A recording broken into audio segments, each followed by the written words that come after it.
Hakikatnya haji dan bukan murni dari syariatnya baginda Nabi.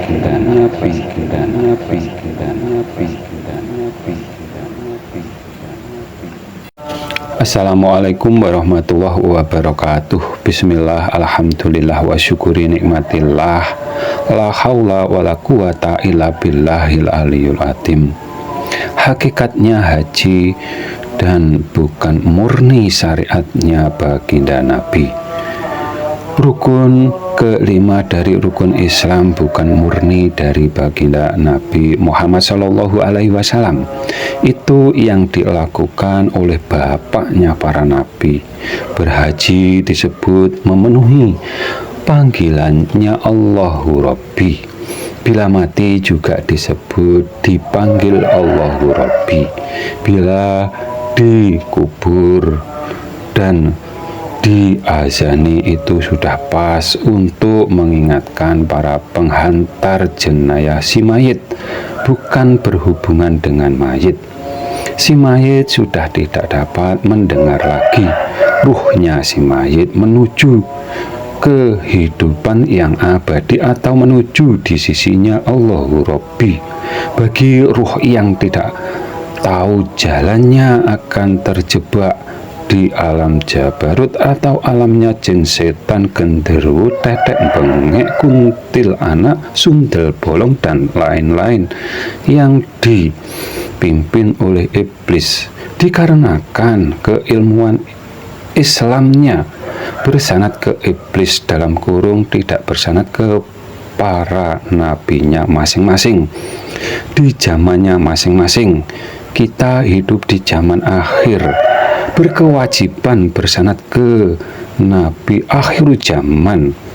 Kalau kita lihat tauhidnya agama tetangga atau umatnya, Nabi Isa menganggap nabinya dituhankan, dan umatnya Nabi akhir zaman tauhidnya ada yang mengadopsi atau menyerupai umatnya Nabi Isa, dalam kurung menyesuskan dirinya sendiri. Dan kebanyakan dari para pelaku thariqah yang gagal memahami lafal la haula wala quwata illa billahil aliyul azim dipahami bulat-bulat, sedangkan lafaz tersebut wajib dikiaskan.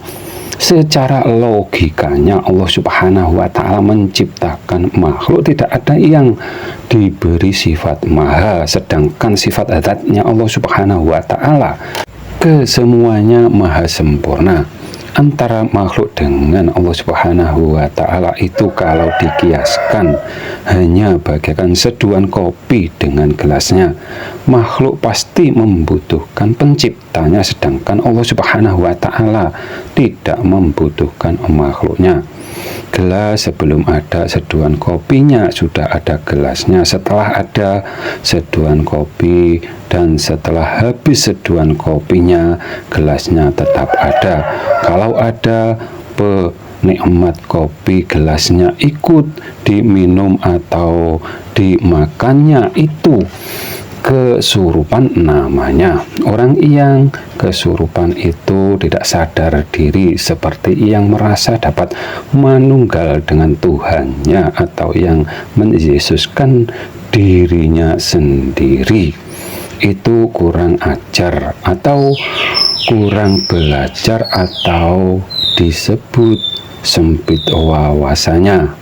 Manunggalnya rasa itu hanya dapat dilakukan antara makhluk dengan makhluk, sedangkan makhluk diwajibkan selalu bersahadat ke Tuhannya, seperti sama dengan persaksian dan pernyataan ruhnya. Hanya Dia yang berhak dituhankan. Kalau di wejangannya nenek moyangnya orang Nusantara yang bernama Siti Khoturah, istri ketiga dari Nabi Ibrahim, mengajarkan atau menyebut diri dengan sebutan jagat kecil. Diri manusia ada yang namanya panca indera, pikiran, hati, ruh, dan jiwa agar menyatu untuk menghadap ke zatnya Allah Subhanahu wa Ta'ala, dan yang dapat selalu menghadap ke zatnya Allah Subhanahu wa Ta'ala itu rohaninya manusia yang telah terbuka tirai penghijabnya atau yang sudah diilmuinya. Dan ingat, iblis juga beriman Islam, akan tetapi menolak perintahnya Allah Subhanahu wa Ta'ala. Ingat, iblis berikrar akan menyesatkan anak cucu Adam dalam kurung tauhid yang tidak ada sanad ke Nabi, matinya akan kembali menuju ke gurunya dalam kurung ke iblis.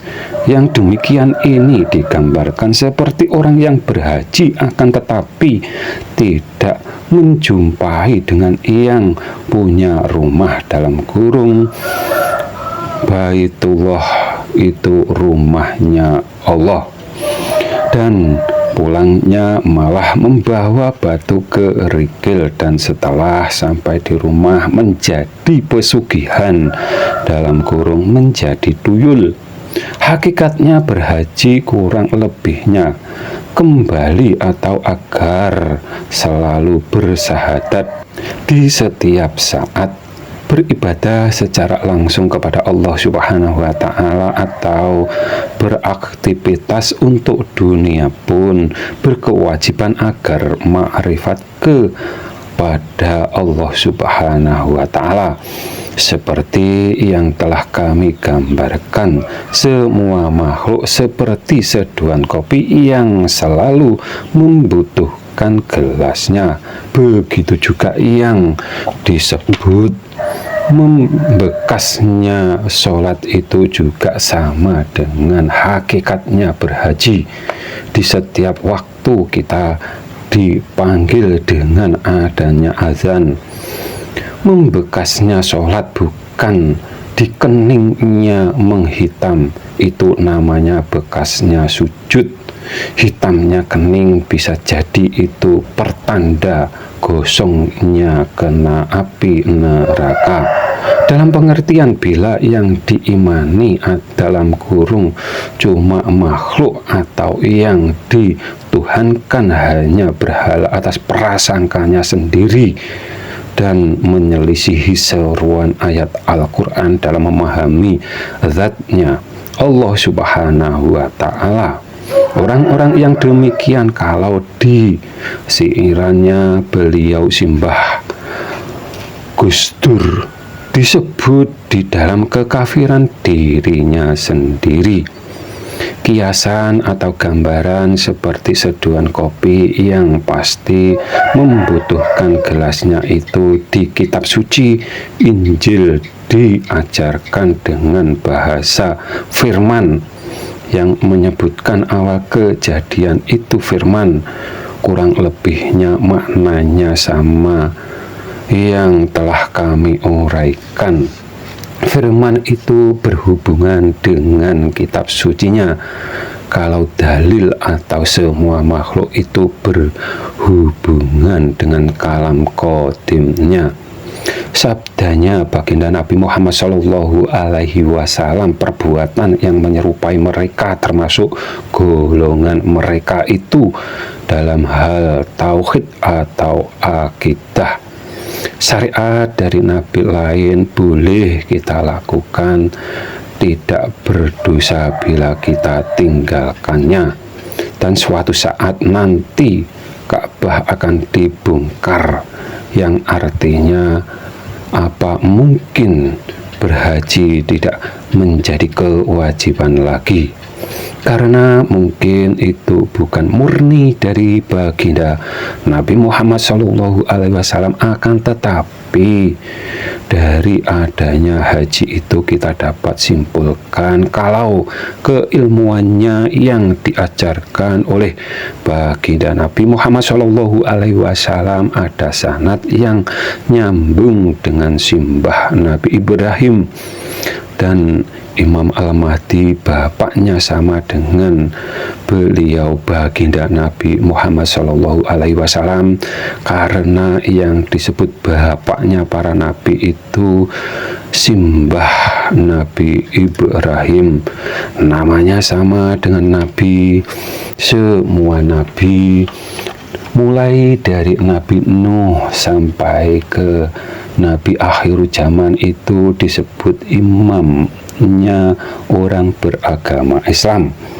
Yang imannya tidak sama dengannya berarti bukan lagi menjadi makmumnya atau tidak layak disebut menjadi pengikutnya atau tidak layak disebut menjadi orang Islam, karena sangat keilmuannya berguru ke iblis yang sifatnya hanya menyesatkan anak cucu Adam. Dan sungguh Imam Al-Mahdi yang akan menegakkan tauhid namanya sama dengan Imam Al-Mahdi yang sebelumnya. Imam Al-Mahdi sudah ada dari Nabi Nuh, dalam kurung beliau disebut penegak tauhid.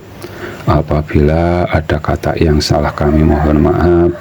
Semoga bermanfaat dunia akhirat. Akhirus salam, wassalamualaikum warahmatullahi wabarakatuh.